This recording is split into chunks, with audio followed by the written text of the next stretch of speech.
Hi, everybody. Welcome. We're going live. So welcome very much to our discussion here on support for journalism as a business. It's a, pretty newsworthy topic these days, I would say, given the general cut and thrust of the industry. My name is Brent Jolly. I'm the president of the CAJ, and I'm here to be the moderator for this session. So if I could just start off, we've done a little preview in terms of picking names and who's going to go first. The winner of that contest was Mr. John Hondrick, who's here. And he's a businessman and the former publisher of the Toronto Star. He was in that role from 1994 until 2004. He's both a member of the Order of Ontario and the Order of Canada, and last year was named the Lifetime Award recipient from the Canadian Journalism Foundation. Next up, we'll be speaking is Colette Brun from the Université Laval's Department of Information et Communication, and she's also the director from the Centre d'études sur les médias. She's the coordinator and coordinates the Canadian portion of the Reuters Institute for the Study of Journalism's Digital Report. And she's also the chair of the Canada Revenue Agency's Independent Advisory Board on the eligibility for journalism tax measures and that. So that's very timely as well. Third up is Emma Gilchrist, who's a reporter, editor, and public speaker who co-founded the Narwhal in 2018. She's worked both in Canada and the United Kingdom as a journalist and has a journalism degree also from Mount Royal University in Calgary. Next up, we have Ed Greenspan, who is the president and CEO of the Public Policy Forum, and he's also the editor-at-large in Canada for Bloomberg News. He's a former editor-in-chief of the Globe and Mail, and sort of the Carleton connection. He was formerly on the board of governors of the university from 2010 to 2016. Also joining us momentarily, I hope, will be Kevin Chan, who's the global director and head of public policy in Canada for Facebook. So that means he's involved with interfacing with publishers, policymakers, and all that sort of stuff, those actors, about Facebook's products and services and those kind of things. He also talks about, specializes in election integrity, misinformation, and freedom of expression. So, John, seeing as though you're first, I think the floor is yours now. Thank you very much, Brent. I see you introduced me as a businessman. I think I bring one or two journalistic credentials to the discussion, but I guess my input today, I will start out our general topic in terms of the impact of the pandemic on journalism. Until very recently, I was involved with Torstar. So what I can do is just, I think for purposes of discussion, just give you an idea of what the pandemic, what impact it's had economically and also on subscriptions. First of all, at Torstar, for the first month or two of the pandemic, I can report that advertising revenues at Torstar were down between 65 and 80% every day, year over year. That was the highest level it was at. I can tell you we received quite a few public service announcement advertising from the government. In fact, at that point, I can say government stepped up all three levels in the case of the Star, both the city, the province, and the feds, with a significant support of public service journalism, information on COVID, etc., which had an impact. But as time has gone on up until August, advertising, in fact, has come back slightly. I can tell you when they, for example, opened garden centers, all of a sudden we got garden center advertising. But for the most part, we're still looking at declines of over 50% year over year in advertising revenue. It's getting a little bit better now, but still at those levels. So for a business whose business model was already was broken, this has been quite a catastrophic hit. Interesting that the government's support program to pay 75% of wages for the employees of those companies whose revenues declined 35%. I can tell you that Torstar did qualify for that relief, but I know the Globe and Mail didn't, and I don't think the National Post did as well. Very interesting. And this reflects, quite frankly, the new dynamic about newspapers today. 7 or 8 years ago, I could tell you 80% of our revenue came from advertising, 20% came from circulation and or subscriptions. Those numbers have not quite reversed, but we've now got to a point where subscription revenues, in fact, are the majority of our revenue. So for a paper like the Globe and Mail, whose subscriptions are even higher, they didn't suffer a decline at all. They just suffered a decline in its advertising portion, but that wasn't enough to get it up to the 35% threshold. I can tell you from the point of view of the Torstar, the only way we were eligible for that relief was that we were able, as a company, we were able to include all our community papers under Metroland. There are about 80 of them. And obviously, there's no subscription revenue there because they're given away free. So the decline was 80%, and it was huge. But only on that basis were we able to qualify. I might also add, just as a point of reference for the newspaper groups in Ontario, the now defunct Ontario Digital Media Tax Credit, which the Ontario government brought in about a decade ago. It was meant to support the gaming industry, but newspapers were able to qualify. I can say this has been a lifesaver for the newspaper groups in Ontario. In the case of Torstar, we received 85 million from that subsidy. On the subscription side of the business, I can tell you that the pandemic has been very good for business. There has been a huge public interest in reading about it for all the obvious reasons. And I think the criteria that we as established media outlets bring, that you can get good, honest, edited information in a reliable way, has definitely played to our significant advantage. We've seen a significant increase in subscriptions. I might say we were the first outlet in Canada to, in fact, put some of the stories outside the paywall in the interests of the public. But obviously we've had much more success. I would also say that this is really a story in which local is the key. And when we were able to actually come up with an infographic which allowed you to go down to a specific neighborhood in the Greater Toronto area to find out what the risks were, how it was going, there was absolutely huge interest. That did extremely well. My time's almost up.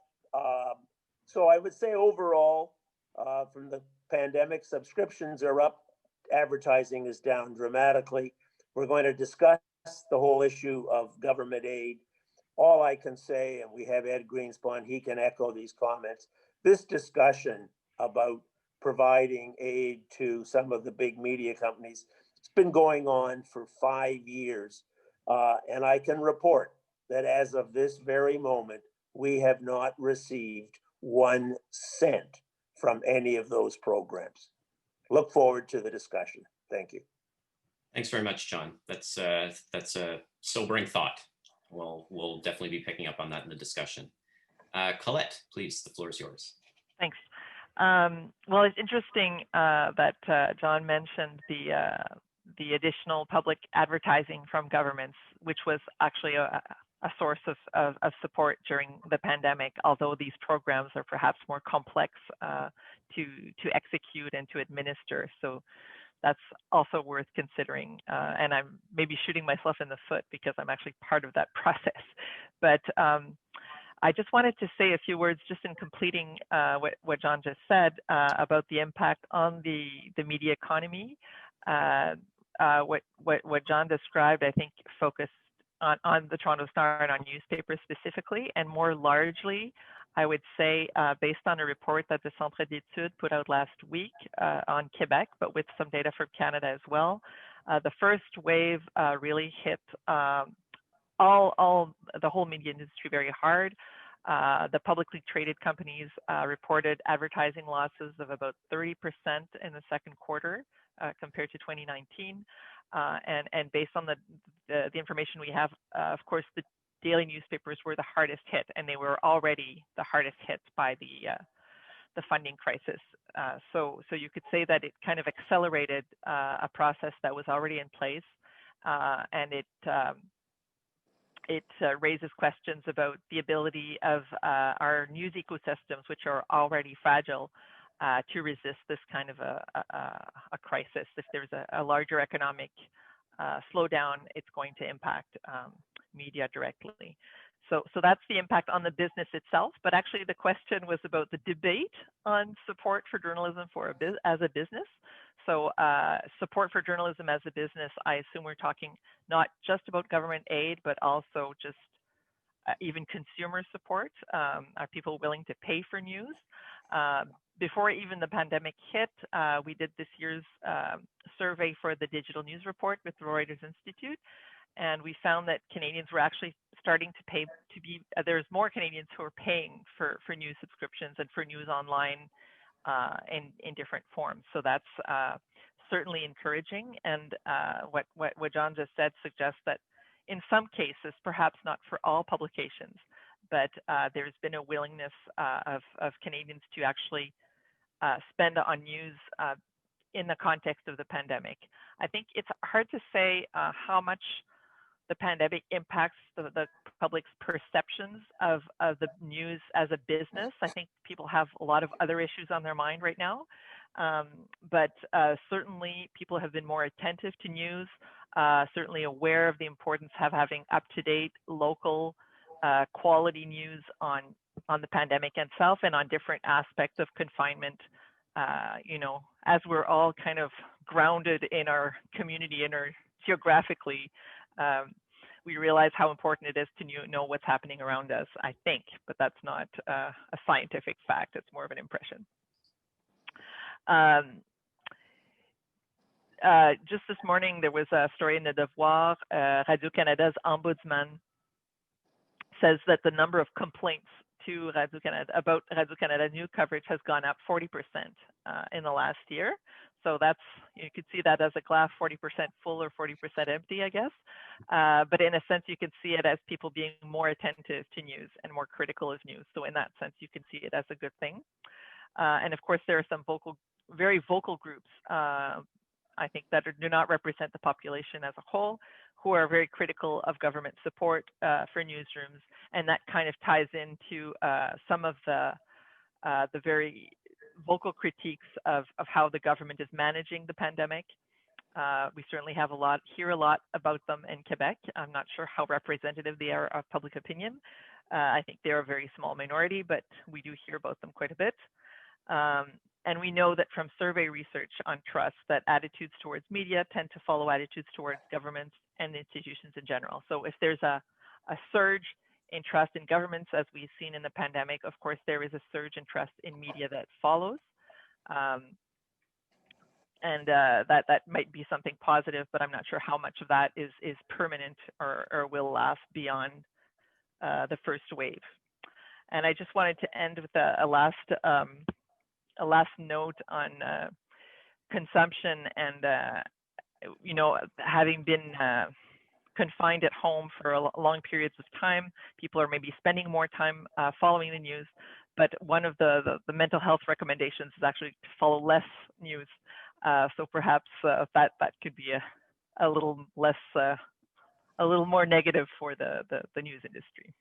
So I'll keep it at that for now. For sure. Thank you, Colette. Everything in moderation. That's good. Emma, please. Hi, it's a pleasure to be here today, as in here, my house in Victoria, and virtually with you all at Carleton. So I'm the co-founder and executive director of The Narwhal. The Narwhal is an online magazine that does in-depth and investigative journalism about Canada's natural world. We're mostly focused in Western and Northern Canada right now, and we're really pioneering a new model for journalism, a new business model. So we don't run any advertising and we don't have a paywall, and yet our largest source of revenue is our readers. We're also a nonprofit, one of Canada's very few news organizations that is structured as a nonprofit. And so, you know, the pandemic, in terms of its impact on us, I mean, traffic throughout the pandemic has been up at most news outlets, and that was certainly the case for us as well. In March, our traffic was up about 140% over March of the previous year. That was followed also for many publishers by a sort of COVID fatigue, if you will, this summer, when a lot of publishers saw their traffic drop off to, you know, more sort of normal levels, and we saw that as well.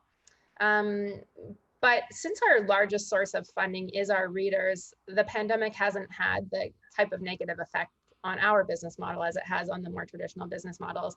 In fact, in the first 6 weeks of the pandemic, we ran our most successful membership drive ever, and our membership grew by about 45% in those first 6 weeks. We reached our year-end membership goal 6 months ahead of schedule. So more traffic equals, you know, more readers, more engaged readers, more newsletter subscribers, more members for us. So in terms of our business model, the pandemic has not necessarily been a bad thing. In terms of the larger support, you know, for government measures to support journalism, for instance, I think it's going to be interesting to see how that plays out. We did become a qualifying Canadian journalism organization about a month ago, I believe. We got the call from CRA. So that will qualify us for the Canadian Journalism Labor Tax Credit moving forward. And we've also applied for registered journalism organization status, which we hope to be one of the first in the country to attain that because of our nonprofit model. And that measure is, you know, to me, that's really the government just getting out of the way of journalism in this country and allowing us to issue tax receipts for something that deserves a tax receipt. And so I see that as a very positive move in the right direction. We are still waiting. It has been a lengthy process, but when we created the Narwhal 2 years ago, we never expected to get any kind of government support. So it's all gravy for us, from the local journalism initiative to the, you know, QCJO status to RJO status. These are all things that are, you know, our budget has tripled in the 2 years since we started. We now have 10 full-time journalists and Canada's largest environment bureau. And so, you know, that model is working for us, and the pandemic, if anything, has just, you know, solidified the need for high quality journalism and trusting and engaging relationships with your readers. And that's been working out pretty well for us so far.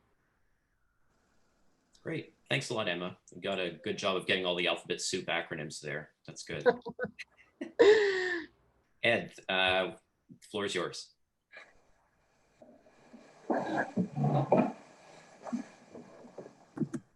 Okay, I unmuted before everyone said unmute. This is a triumphant day for me. Two things off the top, Brent. First of all, I was on the board of directors of Carleton, but more importantly, I am one of those BJ grads from Carleton, which really helped make a great life for me, a fun life for me. So I am forever grateful to Carleton. And John Honderick is a bona fide journalist, and I'm very grateful to him as well for his support over the years, and his support for journalism, particularly. So let me start with the question of you know, advertising money. Let me just start, you know, with the obvious statement that journalism doesn't just matter now. Journalism always matters. You don't really know when journalism is going to matter. That's one of its great beauties. You're on patrol, and when things go amiss, journalism is there. I had someone who's very active and prominent in the climate movement say to me about 1.5 years ago that he thought the disinformation issue was more important than the climate issue. And I was kind of a bit taken aback by that. And he said, well, look, we can't have a good debate and a good discussion about climate if people can't trust the information they get in the media. We need a base of facts that are shared in society in order for democracy to work, and then in order to take action on climate. So I think that's an instructive thought as we go into this. Others have talked about the hit that's occurring in financial terms I guess I would just add that in 2008, when the recession hit, the combined daily newspaper revenue from advertising was a little over $2.5 billion. And it immediately fell by about 15 to 20% between 2008 and 2009. It never recovered that money. It stayed at a lower level for a few years and then went on its secular decline down. And I, would be quite worried that what we are seeing now, which is from a base of probably about $800 million in 2019 for all of the dailies in Canada, down, from about over $2.5 billion 12 years earlier, 10 years earlier. I expect we're going to be at 600 million or under 600 million this year, and that's not enough money to support journalism in this country. And I don't think that's coming back given the secular elements that we have, maybe a little bit of it, but if we have 20-25% hits, I suspect they're not coming back.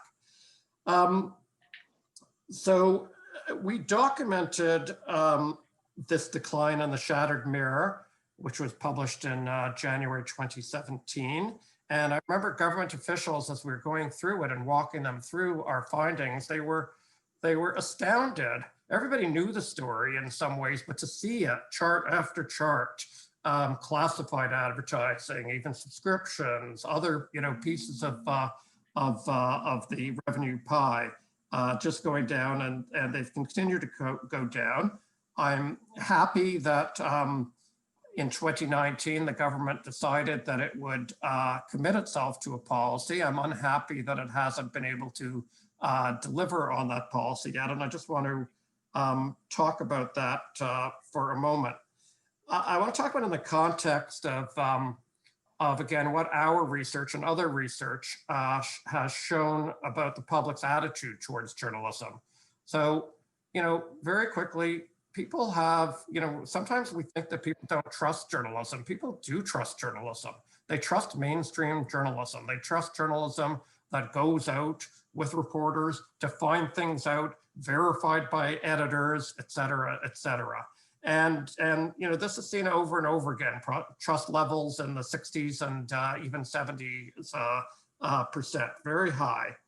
They also want news when they feel they need news. We had a lot of people in focus groups say things to us like, I get a lot of my news off Facebook. And then they would pause and say, except if it's important to me. And the moderator would go, what do you do if it's important to you? And they would go, well, it's important. I don't trust my friends and my family to know any more than I know. I don't trust people who don't go out and find things out. And they say, well, who do you rely on?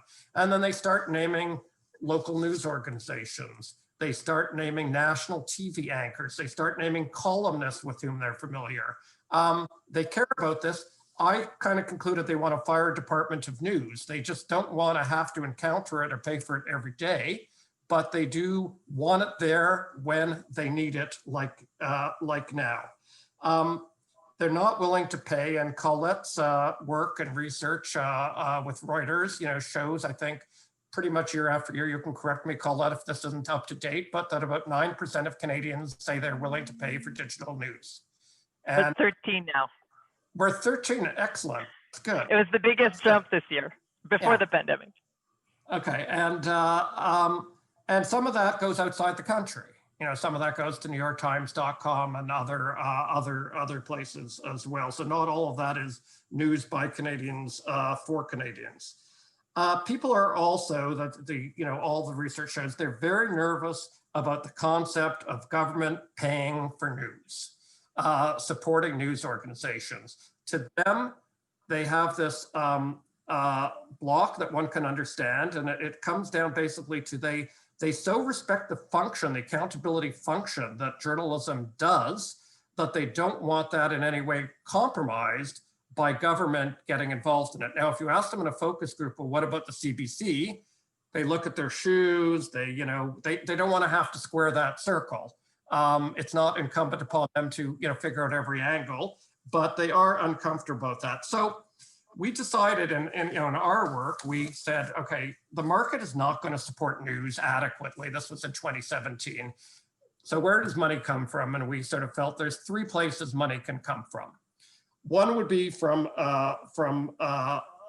large pools of wealth, whether these were benevolent billionaires or whether these are foundations and charities. Now, the problem with benevolent billionaires is the words don't always go together. And you can see it's even in the States. John Henry in the Boston Globe may be a benevolent billionaire, but Sheldon Adelson in Las Vegas is not a benevolent billionaire. Simply put, Canada doesn't have a lot of billionaires, and it doesn't have a lot of benevolent ones. And I suppose you can say the Thompsons are benevolent billionaires, but they're already invested in the news business, so they're not going. Foundations, probably not enough money to be material for the problems at hand, but let's get on with the philanthropic promises that were existed in there. Emma was telling us that she's applied. Time to get this thing going. This was a great victory to get journalism to count as a basis for charity. This kind of thing happens every 10 years. The last time it happened was amateur sport around the Vancouver Olympics was added in as a basis for charity. So, let's get on with it. The other pieces of that $595 million package, also same thing, the labor tax credit is a very good idea. I'd say it's an idea that after the Shattered Mirror, we did a workshop. John was part of it. We had labor unions, we had publishers of all sorts, digital, print-based, et cetera. And we've said the basic problem is it's not enough, we're losing our journalists, and that's what we have to correct for. And the labor tax credit's a pretty good policy because it's very neutral, it's very transparent, you can plan for it, it's predictable.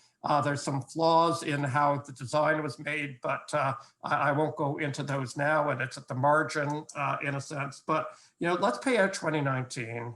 Let's pay out 2020.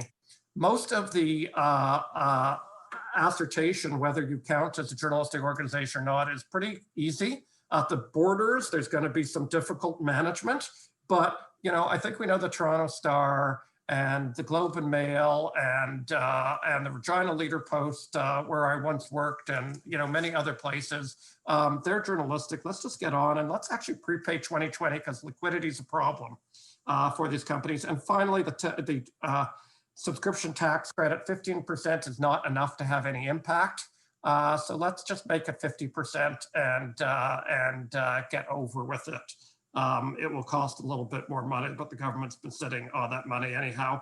The final thing I'd say, last thing, Brent, and I wanted to wait till Kevin got here so he can shoot me down on this in a moment afterwards. The number one recommendation of the Shattered Mirror, when you boil it down, and I wish in retrospect I had expressed it better than I did, and Colette was part of our research team, so she should have caught this. Your fault, Colette.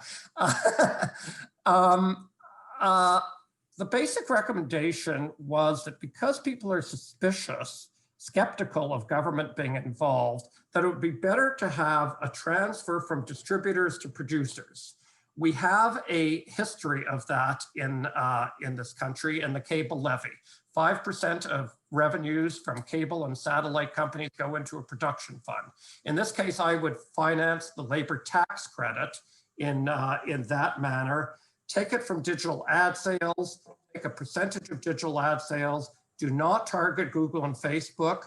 There should be a principle-based system, but organizations that sell digital advertising and do not reinvest in Canadian journalism should be subject to a levy that will then be distributed in such a manner as the cable fund has been distributed for several decades.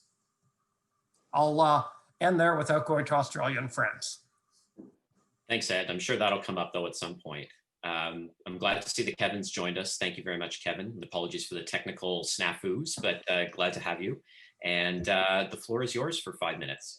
Sure, thanks. Actually, thanks, Brent, for getting me out of wherever other dimension I was in. I was actually listening to most of it though, so I could hear most of the discussion. So thank you very much. Merci beaucoup.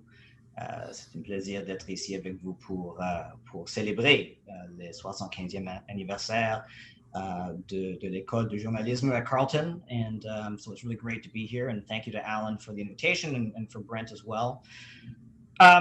You know, the celebration that we're marking today is happening in the midst of a global pandemic, as we've all discussed already, and that has been challenging, certainly, I think, for everyone.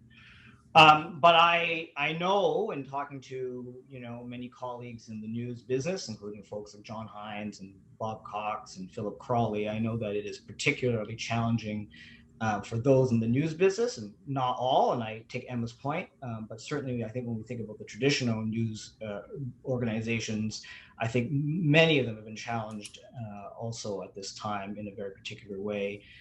And specifically, I've heard that COVID has been really an accelerant for the trend lines we've seen in the past, I'd say 20 years, as consumer behavior and advertising has moved from print to digital.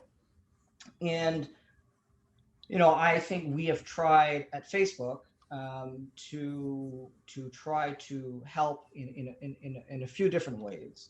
And so, with respect to the COVID response specifically, we made an announcement earlier this year of $100 million in investments across the globe for news publishers. We provided $1 million in grants to local news outlets, including 81 publications that received these grants in Canada. And we also provided an additional $1 million to the International Fact-Checking Network run out of Poynter for fact checkers that were looking specifically at fact-checking COVID misinformation. And that is, of course, over and above the $9 million we have invested in Canada, specifically over the past 3 years. And some of the things that has included are things like our accelerator programs and other kind of specialized programs for how to increase subscriptions, increase, direct, sort of marketing efforts. And I think the Narwhal has been part of one of those programs. My understanding is to very good effect. Creation of partnerships with universities like Ryerson to create the Digital News Innovation Challenge, and 2 graduates of that program I think are actually doing particularly well, the GIST and the Sprawl out in Calgary. And investments in other kind of digital news kind of incubators like IndieGraph, run by Aaron Miller, that of course houses the Discourse, but also things like La Converse and Indigenews.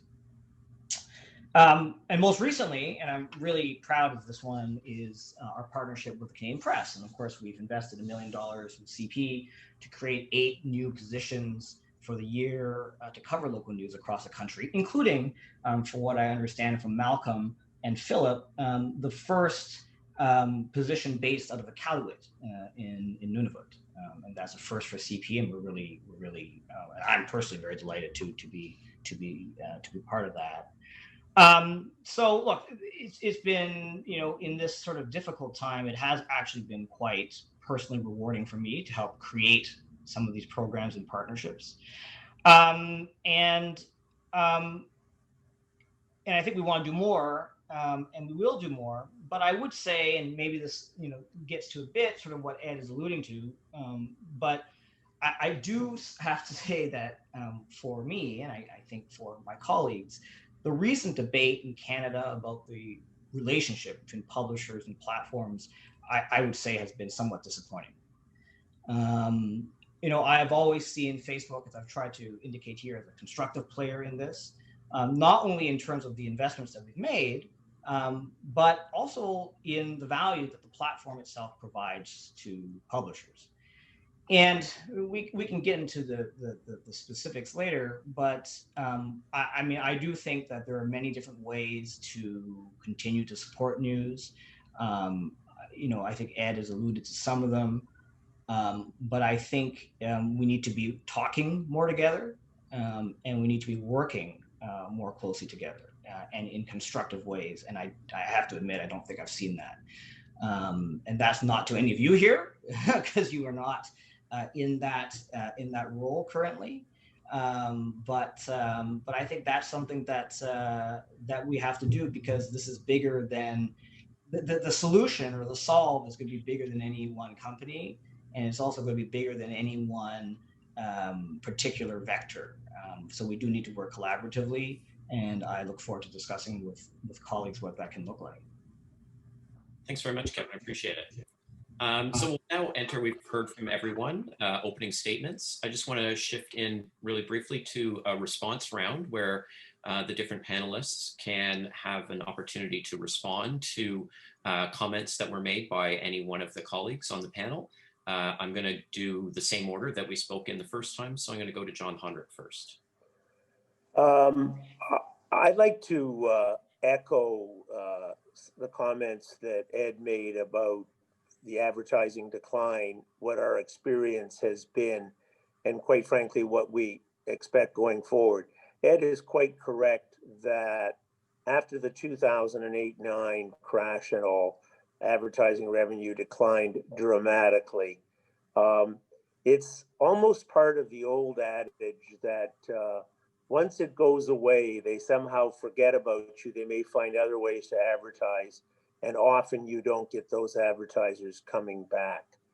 So I think we're expecting probably the same phenomenon to occur this time, that the declines, and I think Colette is quite correct, that the traditional news media, particularly who were still with print products, have suffered some of the greatest declines, that a lot of that advertising is gone and not to come back, certainly not in the print product.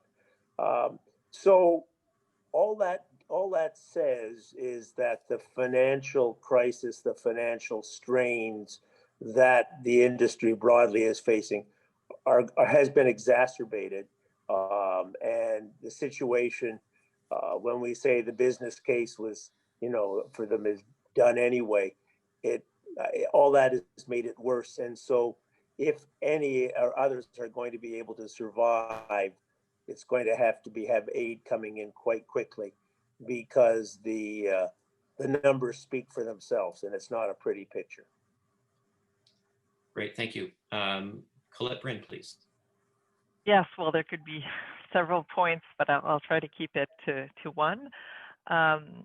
I just had an additional thought about news ecosystems, and it's not specifically about traditional versus digital or new startup media, but there is a concern for me about the kind of support that we bring in and how these measures of support are sustaining not just existing news companies, but also the renewal of the news ecosystem. So, that was actually a concern during the Shattered Mirror consultations.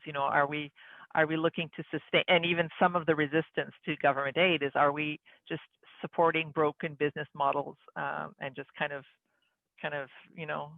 keeping them on life support, as opposed to supporting companies that are just getting started and have maybe a more promising future.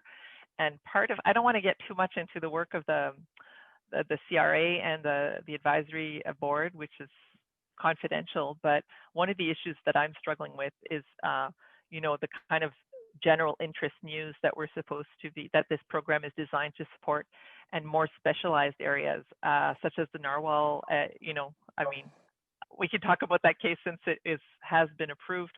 That is, in a sense, a specialty publication, because it's not doing kind of, City Hall and all the kind of courts and all the kinds of traditional news beats that we consider to be journalism, but it is covering the natural world. To me, that's a pretty big beat, and through all these different angles. And there were a couple, and this is something that came up a lot in the new media initiatives, or the new applicants that were specialized, but in a different way than a traditional newspaper. But it's kind of a new thought as opposed to a response. Yeah, no, but it rethinks the idea of what a beat looks like, or, I think that we're seeing a lot more specialization, and that's what's turning, at least some profitability. So I think that's a good point. Yeah. Emma, would you like to speak to that or anything else? Sure. Yeah, I'll speak to that a little bit. I mean, just in terms of, yeah, I mean, when a beat is so large, like I often say, the narwhal is like the environment section of the newspaper, except there isn't one of those. So it's pretty mainstream. It's pretty general interest. It's not, I kind of try to avoid the word niche, although we are specialized, we're experts on that topic, but we're by no means niche. We look to be a site that, any Canadian could come to and read for their environmental news. One thing that kind of occurred to me, I mean, I agree with so much of what everybody has said, and it's, a really troubling situation for different models of media. I do think we have to be careful about kind of prejudging the potential for philanthropic support for journalism in Canada by looking at the fact that there hasn't been much. Well, there hasn't been much because it hasn't really been allowed. There hasn't been an avenue for that. No, we aren't going to likely have the Knight Foundation or some of, the large journalistic foundations, in the US that provide massive amounts of support. But I don't think that means that it's not material. When you look at, the way that a digital news model can be built these days, what organizations really need is runway funding to get the plane off the ground, to build the model, and to create the kind of perpetual motion machine where if you have an audience and you're doing good work, you're going to be able to convert a certain number of those into paying members or subscribers. And so, it's not like we need a philanthropic sector that can prop up all of Canadian journalism, but what we do need is a philanthropic sector that will help fund innovation in journalism. And I personally feel quite hopeful that that will happen, that there are many Canadian foundations that have, within their purview, issues of democracy, for instance, which are very related to journalism. And so, yeah, well, I don't think it's going to be, the panacea for Canadian journalism. I think it's too soon to say that it's not going to make a material impact. That's a good point. That's a really good point. Ed, I think you would have some thoughts on that or something else. Yeah, I just respond to two comments that were made to agree with them. One, Paulette's point that the media model is different and policy needs to reflect that difference. Post the Shattered Mirror, we did a couple of reports. One of them was called something along the lines of what journalism can learn from the Saskatchewan Roughriders. And what journalism could learn from the Saskatchewan Roughriders was a business that was going bankrupt around the turn of the century and was turned into a community-based not-for-profit and was able to get an entire new lease on life. And I'm all for for-profit organizations, and many of the startups are for profit. National Observer is for profit. The Logic is for profit. I'm also all for not-for-profit organizations. I think the thing is that we're going to have a whole bunch of different kinds of models that are emerging. Mostly, to Colette's point, a lot of them are going to be smaller than what I'm accustomed to. I also really like large newsrooms. I like large newsrooms because they have the capacity to waste talent for a year or two without knowing if they're getting a payoff. Having said that, that's not the world that we're moving to. We're moving to a world of more newsrooms and smaller newsrooms, and I think policy hasn't caught up with that adequately yet. The problem with the government's package is it's really not fully, if you look at it and go through it, it doesn't meet the principles of being business model neutral and platform neutral adequately. It has more work still to be done there. My second point would be on Kevin's comment that the solution is bigger than any one company. I couldn't agree more. If what we don't want is a future in which journalism is dependent on the goodwill of other private sector actors for its wherewithal. If this is a public good, and it is a public good, then public policy needs to solve this problem and at the core of the problem. So Google has announced a huge fund in a bunch of countries, and it selected a couple of news organizations to support in Canada. I don't think the future of news should be decided by who Google thinks is worthy of the future of news. I think we need a much more neutral approach that is supported by public policy. Thanks, Ed. That's great. Kevin, last voice on this round. Sure. I just echo the same thing. I think that I've heard from many people on one score, which is like, I think digital news innovation is key. And I mean, and some of you will know, Ed will know, as of, I think it's 2017, we've been on this journey. So certainly in the partnership with Janice and the gang at Ryerson, as well as the digital media zone of Abdullah, that is really, I think one key pillar of this, right? It's just to sort of figure out what the future of news can look like on the internet. And there are incredible, entrepreneurs and practitioners like Emma who are kind of pioneering that. And I think that's, I think that's a big piece of the puzzle. On the point that Emma made about, philanthropy in this country, I mean, it's interesting. I mean, I don't want to say too much, but I mean, Brent, you and I were talking about this, and I think both of us found this surprising. I was on a call recently with folks from the McConnell Foundation. They bring together interested parties who want to support news. And I had not talked to them about sort of our work with Canadian press.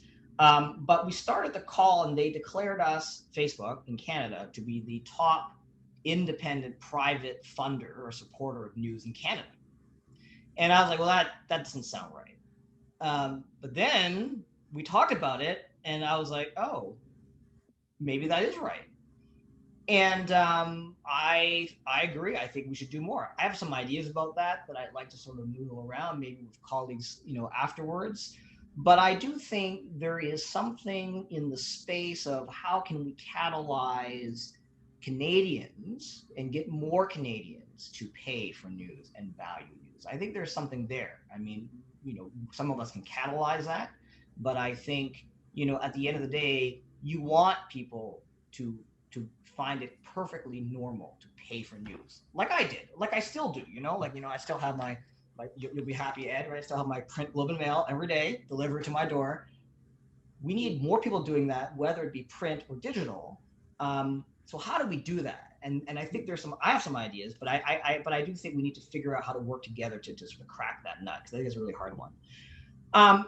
The last one, just on advertising transfers. Look, obviously I'm going to have to say this just because, from where I sit, I just think, like advertising is a model that has worked well in the past in print.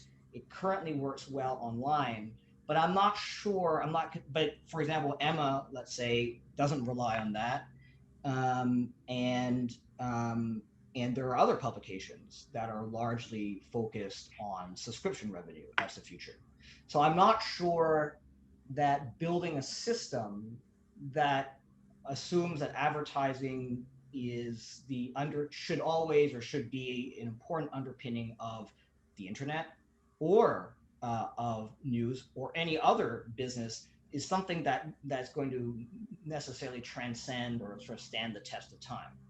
So I agree with Ed, the answer is public policy, but we have to sort of think things through that are technology neutral, that are undergirded, I think, by principles that are going to stand the test of time and that are going to be applicable irrespective of sort of what perspective you come at it from. Those are very important kind of foundational things for any kind of frameworks. And so I would think we would want to think through what those things are, because I don't think we're there yet. Mm-hmm. That's interesting. So I think a lot about, that the idea that, and I've heard from all of you now, that says, that media policy hasn't kept up with reality, and that, I think that that's something that everybody can agree on. I'd like to sort of segment it though into two sections. I'd like to talk about what the government is proposing to do, and then what kind of relationship can be sketched out with tech companies like Facebook and Google. So the first thing I'm sort of thinking about is the $595 million package that the federal government has put forward. I'd be interested to know what you guys think. Is that now currently fit to purpose, actually, based on the realities in a post-pandemic or during this pandemic? Is that actually enough, or hitting the right notes in order to support a strong news ecosystem in Canada. I would go back to actually Ed's question about, because I'm actually part of that process. So I don't, I can't speak for the CRA or of course for the minister, but in terms of the aid not being platform neutral, I'm not sure what you meant by that, because we've actually already supported and given the green light to quite a few digital news sources. So I'm not sure what you were looking at in the policy that was problematic. Well, some of what I was looking at has been corrected recently, has been addressed recently, including the written media aspect of things. So platform neutral would be podcasts are a good means of. That's for the subscription part. That's for the subscription, not for the labor credit. Yeah. And then even something as simple in business model neutrality as the 2 employees working a minimum of, I think it's 26 weeks a year of, no, weeks a year of 26 hours, I think it was. And I can understand why the government would want to have some minimum threshold. I can understand that very well, that I shouldn't just go down to the basement and start up my news organization, government support. But if they just said, for instance, okay, we want 2,080 hours, which is I think what that would equal, and you can decide if you want to have 10 people doing 208 hours, or you want to have 2 people doing, because different people have different models with freelancers and others, that would be kind of getting out of the way. As I said, many of these points, Colette, are at the margin, so I don't want to make too much about them. Okay. Yeah, and we don't want to get too much into policy detail because we'll lose all our participants. You're already leaving. No, I'm kidding. Does anybody else have any thoughts about, whether the program now, are there things that are missing, that have come to light, do you think, in the in light of the pandemic? I got John and then Emma. I'll go back to your more fundamental question, is it enough? I don't think from the beginning, the response of the major media companies was this was going to help, but it wasn't going to, in fact, allow for survival. On the issue of philanthropy and the foundations, it's interesting, brought up the McConnell Foundation, whose monies came from the Great Montreal Star, and they've done pathetically little, I would say, in the whole area of journalism. Pathetically little. There is no tradition of philanthropy in this country, and that's largely been because people can't get a slip for it. So we're starting from scratch. It is interesting. You can look to the States because they changed their rules back in the late 90s for philanthropy, and it's taken quite a while. But at least they've now had some foundations and people like Bill Gates, etc., who viewed this as being important. I haven't seen any of that in Canada, or very little. Make a good point. Emma. Yeah, I mean, to follow on that, I was gonna speak to the government policies, but now I'll follow on that a little bit too. It has been pathetically little because, as you say, there hasn't been the tax receipt. So it's like we've been just shutting that off. At the same time, 70% of our support comes from philanthropic foundations, and our reader support is the largest single chunk of our pie, as a full 30%. But we're getting money from over 10 different foundations, I would say. But I know that we're a small example. It's like you can't look at the narwhal and be like, yes, just do more of that. That's going to solve Canadians' journalism problems. Obviously, it's not. But maybe many models like the narwhal would be a significant part of the solution. A newsroom of 10 or 20 people is not insignificant when you get them working a beat. But back to the government policy end of things.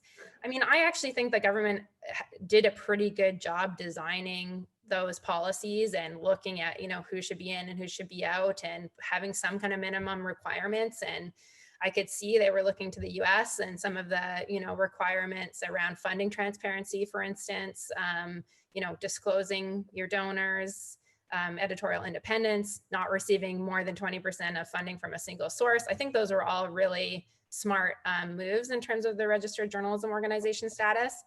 My kind of key beef is probably around the local journalism initiative, which I think did a very rapid job of getting reporters out into, communities across the country. However, the story quota issue, they're looking for upwards of 7 stories a week now, I think, from a single reporter. And, while I know that is achievable in a straight news environment, for someone like the Narwhal, we're about helping our readers make sense of the world, providing context. We think readers want better, not more. And just like blasting people with stories, that somebody can turn around in 3 hours from a press release doesn't jive with our model. That's not how we're going to keep our readers around and paying for journalism. So I do hope that, on the local journalism initiative, there will be a little bit more wiggle room around that story quota moving forward. That's interesting. So Emma, can I just back up to one thing that you said, because I know you're involved with like Institute for Nonprofit News in the States. And so you're in that sort of that sphere of thinking.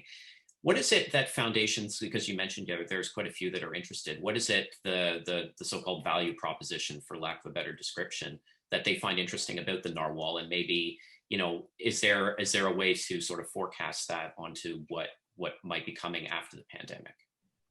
Yeah, I mean, I think that a lot of foundations are interested in all sorts of, public good, whether that's empowering people to engage in their democracy, whether it's, issues of environmental democracy, and just straight information needs of communities. And so, the Narwhal has been able to make a compelling case that there are gaps in the information needs in the coverage of these topics. And, these foundations are really interested in filling in those gaps and, reaching an audience of people who really care about these issues, essentially. And I think that could be replicated on all number of issues, whether, total general interest news or other, specific topics. There's foundations of every shade in Canada interested in various different things. And so, yeah, I do think that there's potential there, but, is it gonna, save the Globe and Mail if the business model isn't working? Otherwise, probably not. But can it assist in an evolving business model? I think that it can. Right. Thanks. Thank you. Ed, I want to go to you, and then I'll ask Kevin about some of the tech platforms in the cooperation. So go ahead. Yeah, I just want to, first off, I feel honor bound to come to the defense of the McConnell Foundation, who aren't here themselves. Particularly since yesterday I was on a different panel and was praising the McConnell Foundation. So I want to be consistent. I'm not sure why John picks on McConnell particularly. It might be a Toronto-Montreal thing. I don't know. Atkinson certainly has done a good job. When we were looking to finance the Shattered Mirror, we decided that we would go to 3 foundations that had made their money off of newspapers, and that was McConnell, Atkinson, and Max Bell, and they all supported the research that we did. And so I find, foundations generally in Canada haven't done a lot. Then again, the rules still are not completely in place to enable that. And then again, we don't have really truly wealthy foundations. We don't have a Bill Gates. We don't have fortunes of $50 billion sitting in foundations. And McConnell seems to have done some decent work relative to the foundation, particularly in trying to capacity build, trying to bring other foundations to understand journalism. And I just say one other thing, because somebody mentioned that the labor tax credit's a pretty good model, and I agree. I think it is a very good model. I'm looking at, so I've been looking at some of the stuff that Australia is proposing, and there's been a lot of attention, obviously, to the forced negotiation around copyrighted material, which, by the way, is not something that I suspect is going to work out very well as a policy. But Australia is also really following the Canadian model on something they call PIJ, public interest journalism. And they're putting forward tax concessions or incentives, quote, designed to lower the cost of employing journalists, and so encourage effort devoted to activities that will generate public benefits. This is right out of our labor tax credit, and I think Canada should be happy that it's a model. And obviously, countries should be drawing off the best of each other, but we have something to offer in this regard. Okay, interesting. Kevin, I wanted to ask you. You mentioned about having more constructive dialogues with publishers and between tech platforms. Could you explain a little bit more about maybe what that looks like in practice? Well, I mean, I don't have a sort of a process in mind. I think in almost every other space, in the work that I do. So everything from election integrity to civic engagement to empowerment and supporting networks of activists to misinformation, on all those fronts, we have very rich and substantive discussions with the entire ecosystem, right? Like NGOs, thought leaders, civil society, academics. We just haven't had that with publishers. I have to tell you, the first time that I was aware that there was, distress was when I saw, because I still subscribe to the Globe and Mail in print, was when I saw on the weekend back in May that one-page ad. And I was like, this is interesting. And I think my first question was, why didn't anybody call us? So I don't think it's actually that complicated. It's this idea that, Alan would reach out to me following his appointment and saying, you should come talk about the stuff you're doing. I really appreciate that. It's the idea that John Fraser would reach out and say, hey, I like what you're doing. We should talk. Colette, I invited you for morning tea in Quebec City when I was visiting a few years ago. I mean, that's kind of what we need to do. And it strikes me that it's incredible that there's been no discussion. And I'm just telling you that straight up. And so it seems like the posture has been adopted pretty, very clearly about where certain organizations feel things should go, but there actually is kind of like there hasn't been any. there's been no discussion underpinning any of that, which seems to me, I think anybody would find that surprising and curious. Yeah, I wanted to ask you too about. I mean, today, Media Canada released a call for the federal government to, basically model a policy on the Australian model. And I just wanted to get your thoughts because it's sort of a breaking news, news du jour kind of thing. I wanted to get your thoughts on, what you think that will do, and especially how it will impact this kind of dialogue. Yeah, well, look, so I have to be honest, I haven't read the report because I was actually, it's Small Business Week as well this week. And so I was with some small businesses, working with them on how they can, grow their businesses during COVID. But I did read the news release because someone sent it to me. And I have to admit, and again, I haven't read the details, but I have to admit that in reading the news release, if the news release accurately describes what's in the report, I didn't recognize Facebook in that news release. They made some claims which I don't think map in any way back to our products. And what the relationship between publishers and platforms are, at least with respect to Facebook. I can't speak for others, but I have to tell you, like when I read that, I actually pinged my colleague and asked them, what do you think this refers to? And so I'm a bit puzzled. And I can be very specific if you like. I mean, yeah, no, I was just wondering what section you're thinking. Well, there's a whole section about, like, I think the advertising, where they made reference to how we take most of the revenue, even on ads that are served on their sites. And I have to tell you, we have an advertising system called Audience Network. But Audience Network doesn't work for desktop. It only works for apps.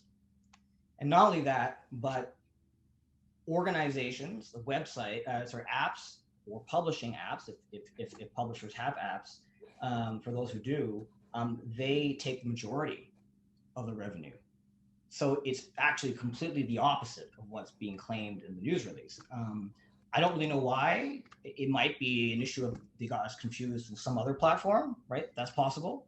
But I can tell you that it doesn't describe Facebook, and it doesn't describe how Audience Network works with Facebook. And so I was very puzzled by it. Okay. John, as a former publisher, have you had a chance to read the report yet? No, I haven't read that report, but I mean, I think the studies and I know the Australian example, and they specifically looked at Facebook and Google. They figured out exactly how much ad revenue was taken out of the country, and they compared that to the amount of taxes that was paid in Australia, and the gap was huge. That's the study that was done quite a while ago and is the basis for a lot of their report. So, and I think similar studies, I think a study like that should be done here as well to find out the gap. I mean, I think the facts are pretty clear. I'd like to say something to Ed as well about the McConnell Foundation. Ed, the McConnell Foundation is the largest in the country.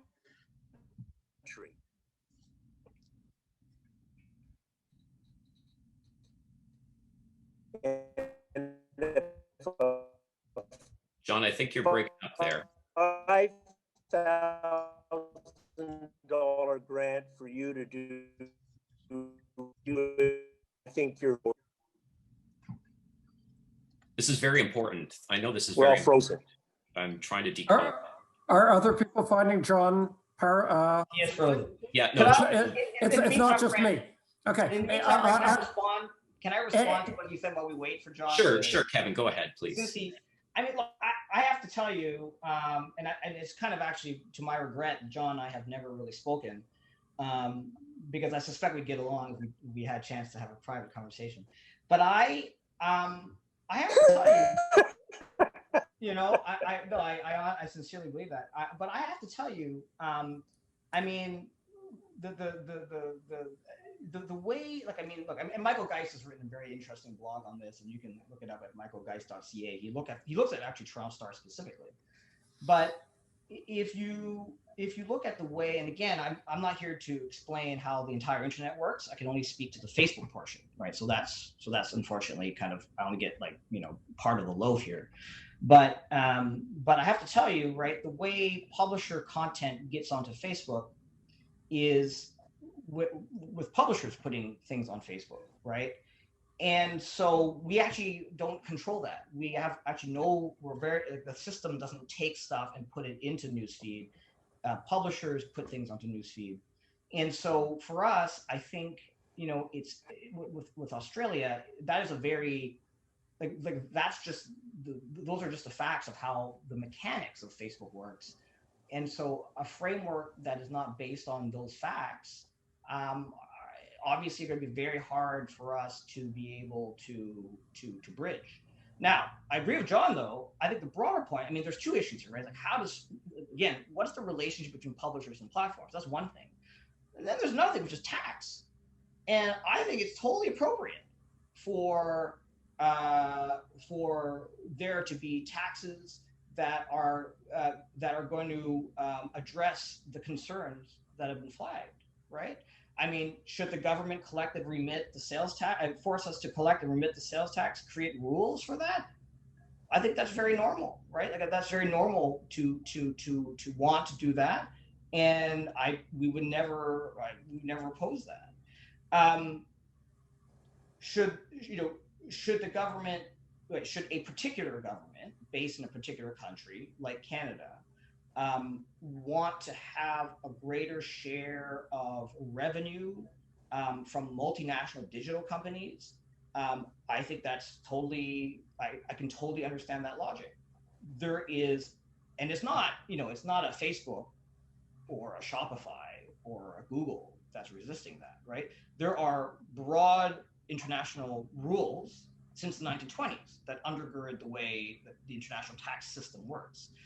There's a process through the OECD that's trying to reform that.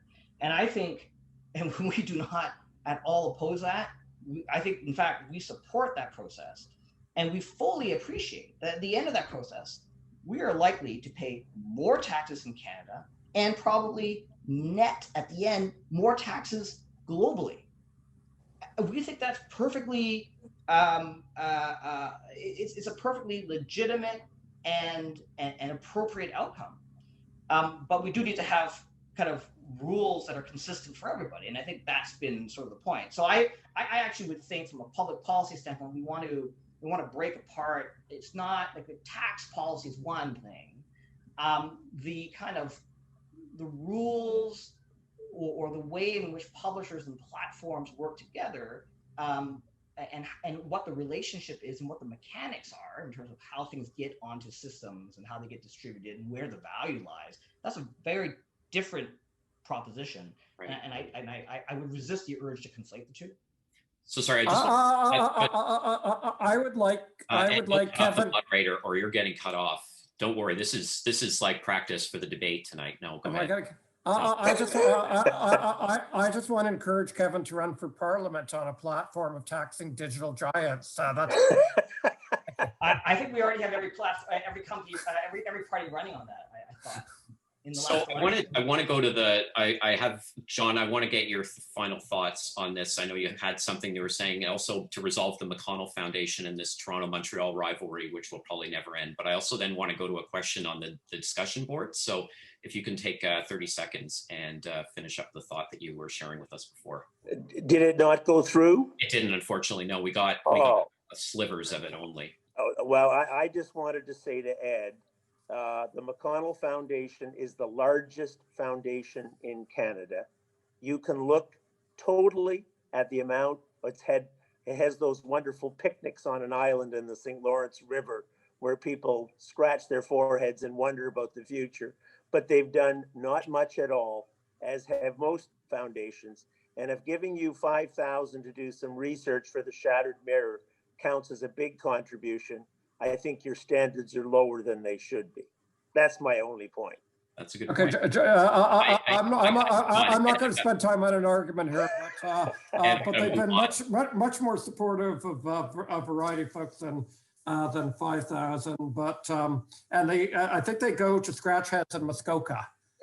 Okay, that's okay. I have never been there, so I can't decide this argument, but I would gladly accept an invitation at some point.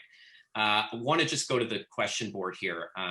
We have a question about the role of universities and other research organizations in terms of forming partnerships to provide more accurate and in-depth coverage of issues. I know, for example, that there's the Institute for Investigative Journalism at Concordia. I just read today that Rob Cribb is starting something similar, affiliated with the Monk School at the U of T. I wanted to go to Colette as the sort of the resident academic university person here to sort of get her thoughts on how you see this role of universities playing in here. Well, the examples you mentioned, I mean, there are journalism schools that are already collaborating and doing this kind of maybe investigative or data work with newsrooms. The problem with universities is that they tend to have their own interests and to be very focused on whatever serves the institution or, you know, promotes the research that's being done at the institution. So something that's been very successful, I think, is The Conversation, which is actually was a university-based initiative in Canada by colleagues at UBC. But when you're talking about partnering with specific newsrooms, I had a research center. We do work with Radio-Canada and Le Devoir and different media organizations, but we always struggle with the issue is which one do we get married to? You know, we'd rather work with a broad, you know, with the media ecosystem more generally and associations and that kind of thing, rather than partner with one specific organization. So that's also a challenge. But for sure, and what we're seeing a lot of in the research world is actually research centers getting funding to create news websites on climate, on whatever issues, and they actually hire what they call journalists, and they do their own kind of reporting. So we're seeing kind of this fragmentation of the media ecosystem, and these are positive contributions, but I agree with what Ed said earlier about it's important to have these big newsrooms that cover like a wide range of issues and topics and beats. I think it's interesting. John, go ahead. Sorry.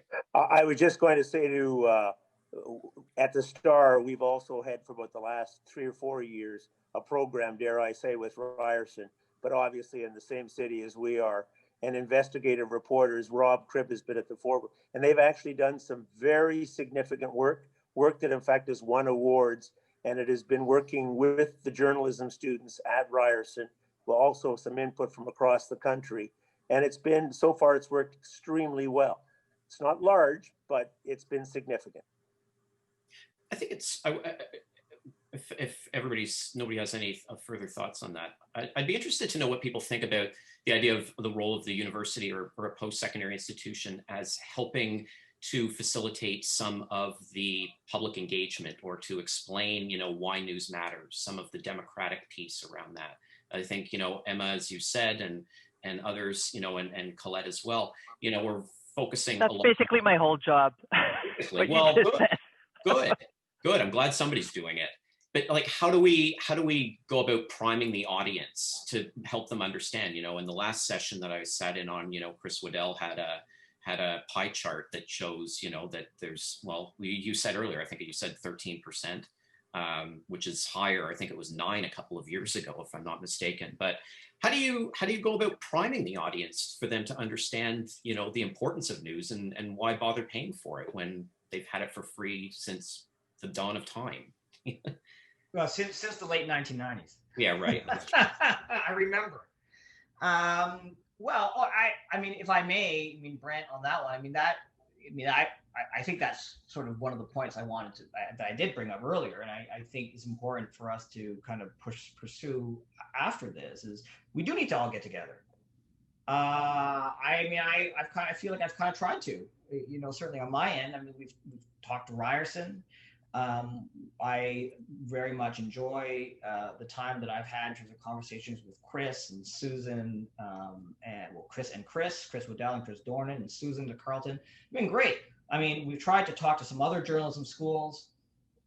I think with less success, but we should do more, and it should be and maybe they're an appropriate neutral party to convene these sorts of things. And why stop at J schools? We should do it at the public policy schools too, right? Everybody should come together and try to figure out, well, what's the right way to think about this? We're all Canadian. We care about this as an important element of our democracy. We also, I don't think, are naive. And what I heard from everybody was, look, things are going to change. Things are going to look different. What does that different look like? Emma's actually charting the course herself as to what the future could look like.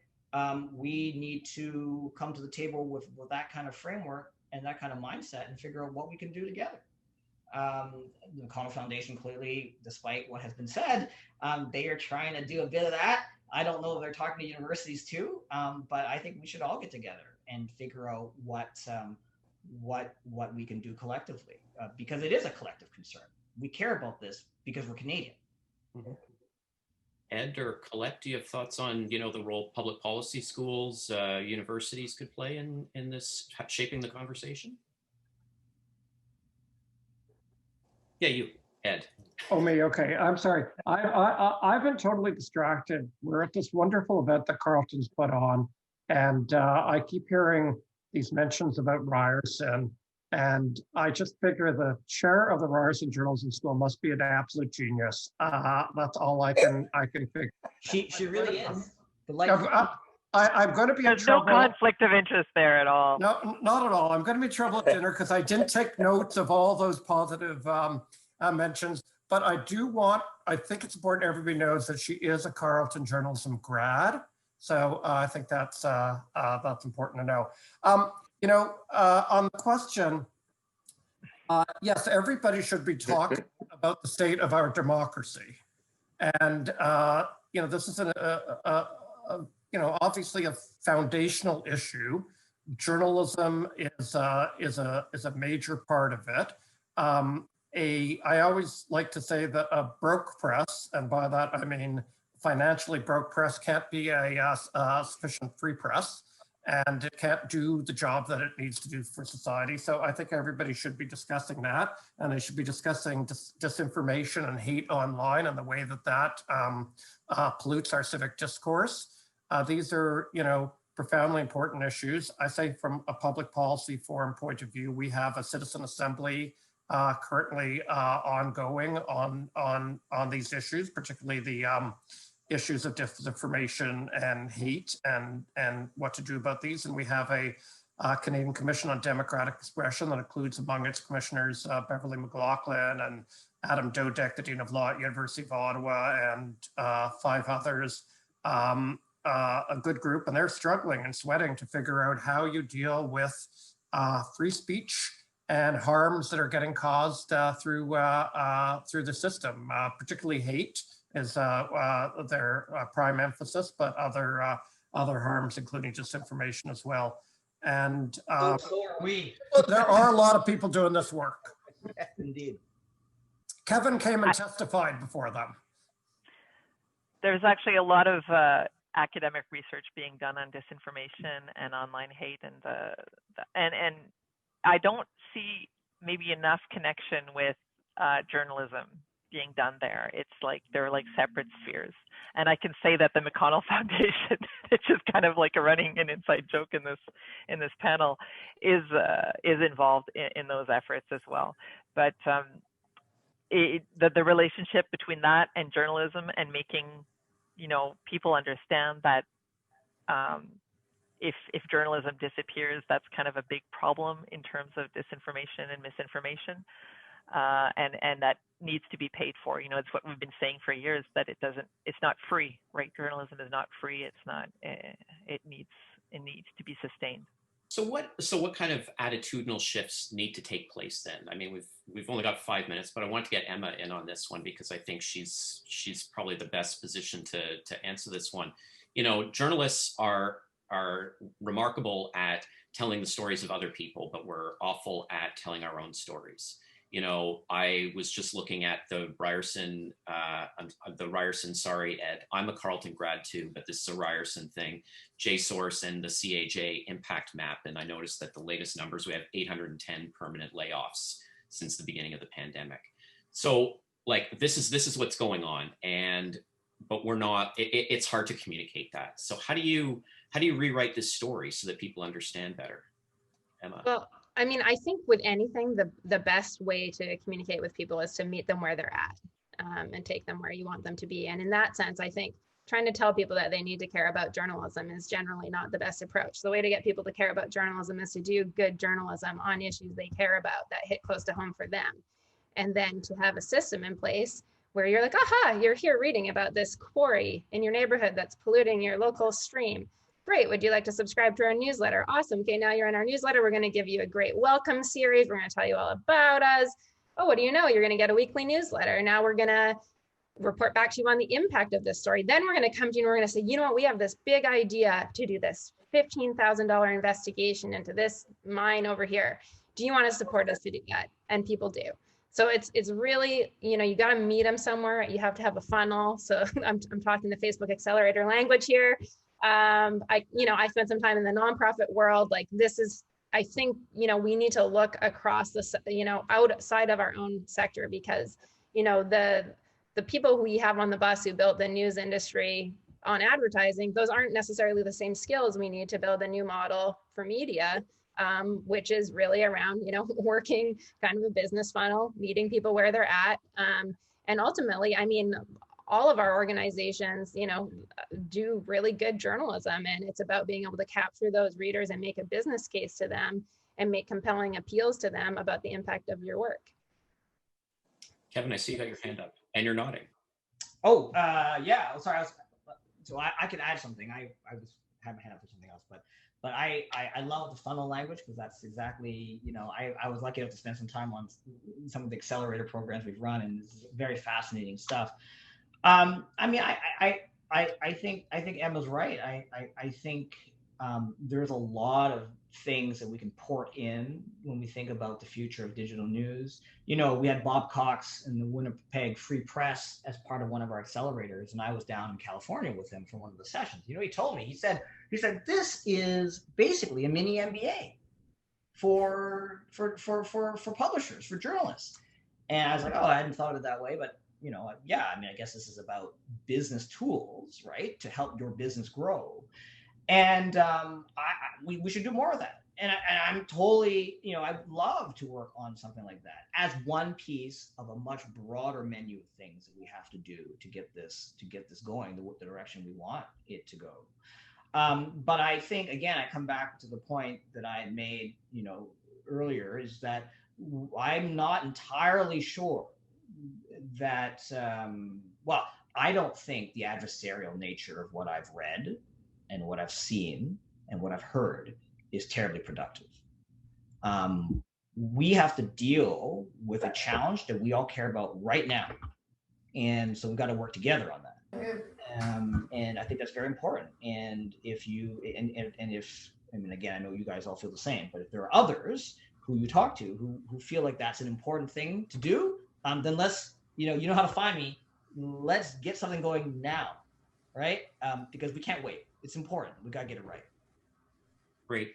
Last question. I like to end on a positive note wherever possible, just so that everybody has something positive to take away from the session, and especially, Lord knows, in days like today, anything positive is something good to hold on to. We heard earlier today from Julie Pizzetti and the International Federation for Journalists and the Toe Center, who have the report that they recently released. And one of the main things that they said is that the pandemic offers a really great opportunity to reimagine what journalism looks like in the future. If we could do like 15 seconds for each person going down the panel, what is one thing that you're encouraged by for the future of journalism? I'd start with Colette. Health and science journalism. In my experience in the pandemic has really been amazing, especially here, specifically here in Quebec. And there's actually a great appetite for that kind of news. And I'm hoping that it will grow in the years to come. Thank you. Emma. I'm really inspired by membership models, The Guardian internationally being a huge leader in that, and the Sprawl in Calgary doing awesome work. Right on. Thank you. Ed. I'm encouraged that people turn to journalism when things matter to them. And I don't think it's for them to solve how journalism will work. It's for us to solve how it will work for them, how we will make it work. And it won't happen without a public policy element to it. Great. Kevin, please. I think I'm optimistic about sort of some of the successes we're seeing. So, you know, Emma talked about her success at Narwhal. We talked about the Sprawl. I think that's really encouraging. But it's not just the digital sort of startups. It's big players. Globe and Mail, if I believe what Philip has told me, is doing really well. And I think that's hope for all of us. John maybe disagrees or knows something I don't. But I think those are good things, and we should try to find ways to support more publications. Great. John, you started us off. Let's bring us home. I actually, what the pandemic has shown is, once again, and this is just a variation of what Ed has said, once again, when there's a story that's really important, and as Emma brings it right home to what people care about, the first place people want to turn to is traditional media. And the response, and certainly from our company, the response that we've got is evidence of that when it comes to news that's important, that people depend on, rely on, traditional sources is still where they turn. And that's got to be the basis on which we should be able to build something. Great. Thank you, all five of you. Wonderful debate, wonderful discussion, wonderful debate. Thank you all very much for your time and taking some time out of your afternoon. or morning. Nope, it's still afternoon in BC, so you're okay, Emma. Thanks again, and on behalf of Carleton, thanks for doing this. I really appreciate it very much. And as a Carleton grad myself, I'm happy to declare no conflicts of interest in this whatsoever, but look forward to seeing you at other sessions over the next day and a half. So thanks a lot. Take care. Thank you so much. Thank you. Thank you, Bye, everyone. Brent. Happy birthday, Carlton. Yes.